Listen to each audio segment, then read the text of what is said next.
बिस्मिल्लाहिर्रहमानिर्रहीम। शुरू अल्लाह के नाम से जो बड़ा ही रहम करने वाला है। इस्लामिक थॉट चैनल पर आप सबका इस्तकबाल है। यूट्यूब पर ये मेरा पहला वीडियो है, इसीलिए आप लोग का सपोर्ट का बहुत ज़रूरत है। आप लोग प्लीज़ मुझे सपोर्ट करें। जब तक आप लोग सपोर्ट ना करेंगे तब तक हम कुछ भी नहीं कर पाएंगे, चाहे कोई भी यूट्यूबर हो। ये तो मेरा यूट्यूब पर पहला वीडियो है,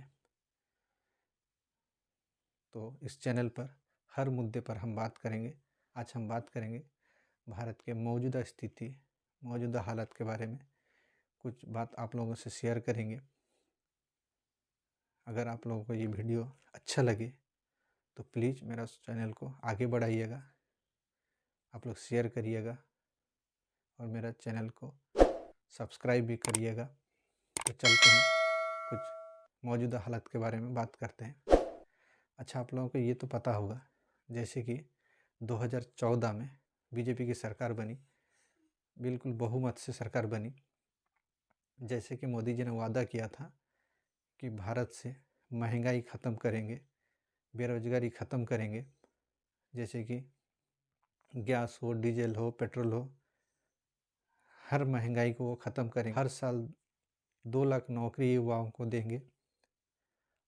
ये सारे मुद्दे जो हैं 2022 आते आते 2022 तो अभी ख़त्म हो गया है, 2023 तक मोदी जी ने बिल्कुल बाखूबी निभाए हैं, बिल्कुल वादे के मुताबिक खरे उतरे हैं। आप लोगों को पता ही होगा, बिल्कुल सारे मुद्दे ख़त्म है, बिल्कुल भारत खुशहाल है, भारत का हर नागरिक खुशी में है। तो अभी इसीलिए जो है मोदी सरकार 2014 से तो था ही, लेकिन 2022 ख़त्म होते होते मोदी सरकार का जो है, बीजेपी का जो है, सारा मुद्दा ऑलरेडी ख़त्म कर चुके हैं। सिर्फ एक ही मुद्दा बचा है, इस बारे में उन लोग विचार कर रहे हैं और बहुत ही मेहनत कर रहे हैं। और वो मुद्दा भारी भयानक भी है, वो आप लोगों को बिल्कुल समझना चाहिए। वो मुद्दा है सनातन धर्म को मुसलमानों से कैसे बचाया जाए। वो मुसलमान जो भारत में बिल्कुल कितने % है आप लोगों को भी पता है, जो कि माइनॉरिटी में है। भारत में मुसलमान माइनॉरिटी में है, क्रिश्चियन माइनॉरिटी में है, ठीक है। उनसे इनको बहुत डर है। इसीलिए एक दो नेता नहीं, बीजेपी का एक दो नेता नहीं, पूरे कहें तो भारत सरकार बिल्कुल लगी है कि किस तरह से मुसलमानों को दबाया जाए। इसीलिए जैसे चाबी ऑन करके छोड़ा जाता है, रिमोट कंट्रोल के सहायता जैसे सारा ऑपरेट किया जाता है मशीनों को, ठीक उसी तरह इनको चाबी ऑन करके आरएसएस को, बजरंग दल को, जितने भगवाधारी गुंडे हैं, इनको मोदी जी ने चाबी ऑन करके छोड़ दिए हैं। इसीलिए उनको ऐसे परमिशन दिए हैं। उन लोग क्या करते हैं, कहीं भी पाते हैं मुसलमानों को गोहत्या के नाम पर लिंच कर देते हैं। अगर उससे भी दिल ना भरे तो JSR का नारा जो है ज़बरदस्ती बड़े बुजुर्ग को पकड़ के नारा लगवाते हैं। और अगर उससे भी ना दिल भरे, मोदी सरकार तो है ही है, ऊपर तो बैठे हैं, कोई भी मुसलमान को पकड़ो UAPA लगा दो, नहीं तो NSA लगा दो, जैसे डॉक्टर कपिल के साथ में हुआ था, आप लोगों ने देखा होगा। और भी ऐसे बहुत, वो स्टूडेंट जो था उसका नाम याद नहीं आ रहा है, उसका जो था, ऐसे कितने ना जाने मुसलमान हैं, उनके ऊपर कभी NSA लगा देते हैं, कभी UAPA लगा देते हैं, ठीक है। तो इस तरह से चला है। अच्छा, आप लोगों को क्या लगता है क्यों ऐसा करते हैं इन लोग? मुसलमानों से इन लोग कितना चिढ़ते क्यों हैं? चिढ़ने का क्या वजह हो सकता है? सिर्फ चिढ़ते नहीं हैं ये लोग डरते भी हैं। एक्चुअली अगर बोला जाए, ये लोग डरते बहुत हैं मुसलमानों से। क्यों डरते हैं मालूम है? सिर्फ 2 ही कारण है।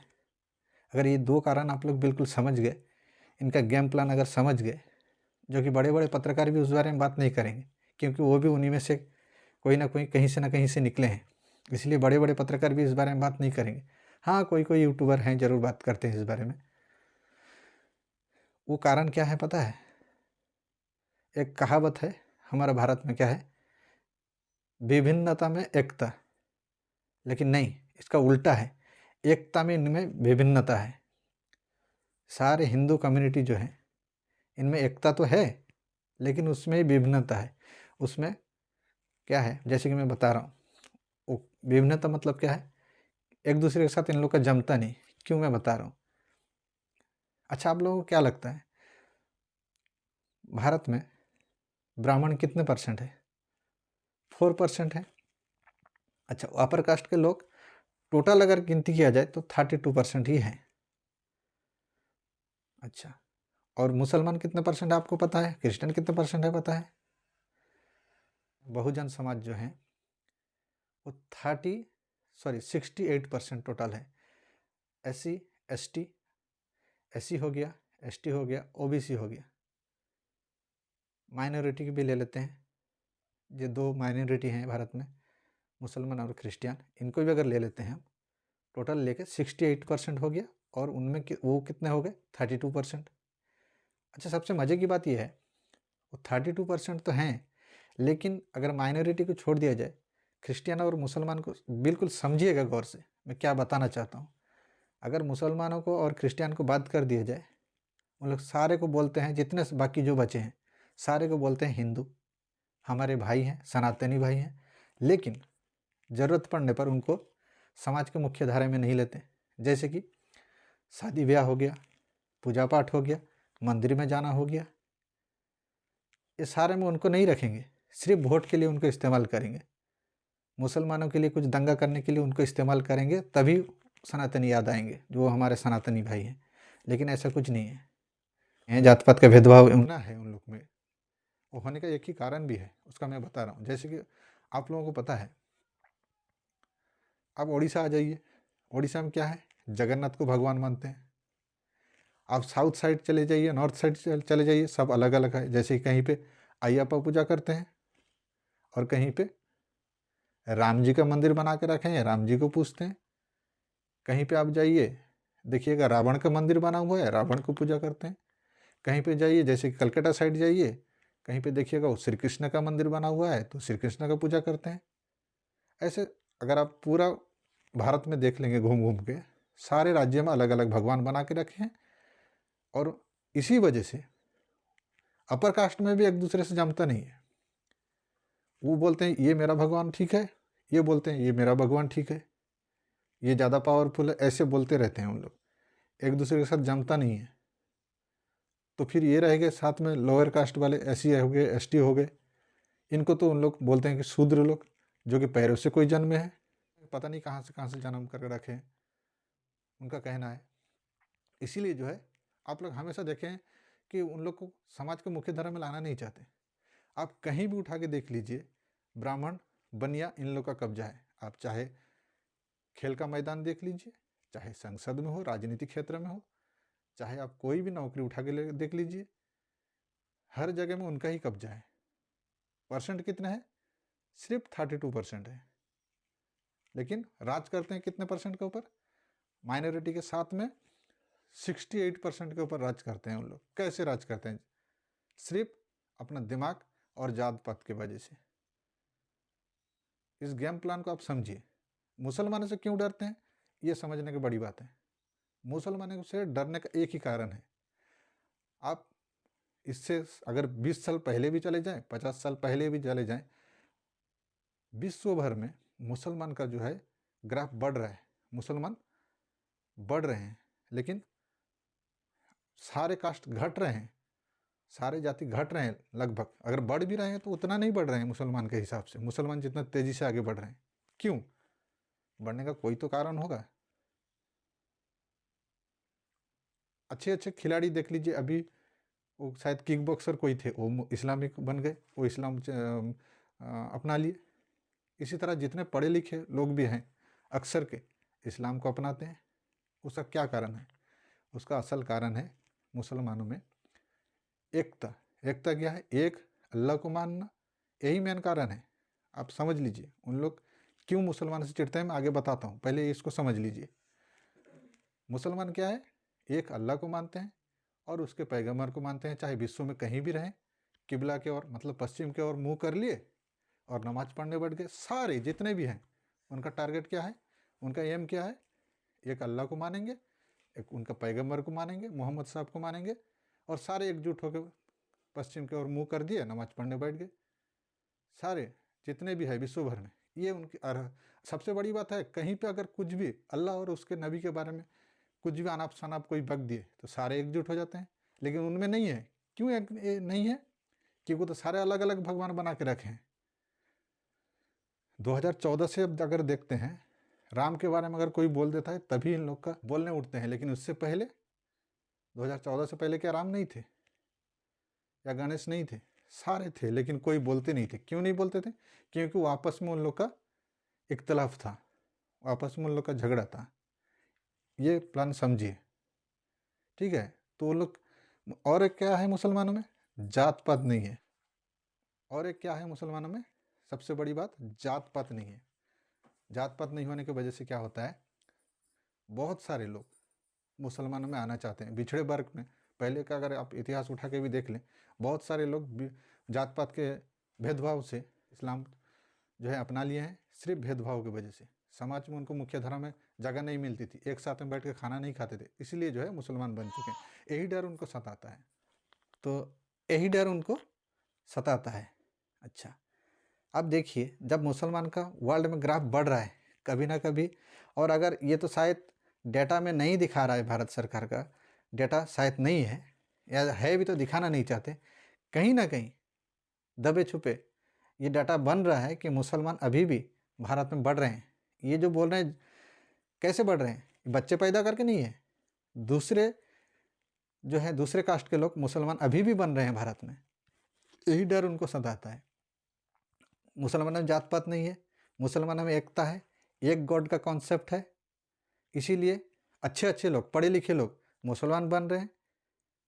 हो सकता है फ्यूचर में, आज से 20 साल 50 साल पहले बाद भी, अगर लोअर कास्ट के लोग मुसलमान बन जाते हैं, या तो फिर मुसलमान का तादाद बढ़ने लगे, लोअर कास्ट के लोग अगर मुसलमान में आ गए, तो इनका क्या हाल होगा? हैं तो 32%, लेकिन राज करते हैं। या तो फिर दलित, या तो फिर लोअर कास्ट के लोग और मुसलमान एक दूसरे के साथ हाथ मिला लिए कभी ना कभी फ्यूचर में, तो इनका क्या होगा? सोचिए, सिर्फ यही डर उनको सताता है, ठीक है? ये दो कारण है। एक, हो सकता है कभी ना कभी दलित मुसलमान बन जाए, या अगर दलित मुसलमान ना भी बने, SC ST OBC के लोग अगर मुसलमान ना भी बने, अगर मुसलमान के साथ में एकजुट हो गए, माइनॉरिटी जैसे क्रिश्चियन, मुसलमान और दलित समाज के लोग अगर एकजुट हो गए, तो बच गए कितने? 32%। उनमें भी उनका भगवान को लेकर इख्तिलाफ है, झगड़ते रहते हैं, तो राज कैसे करेंगे? सिर्फ यही वजह है।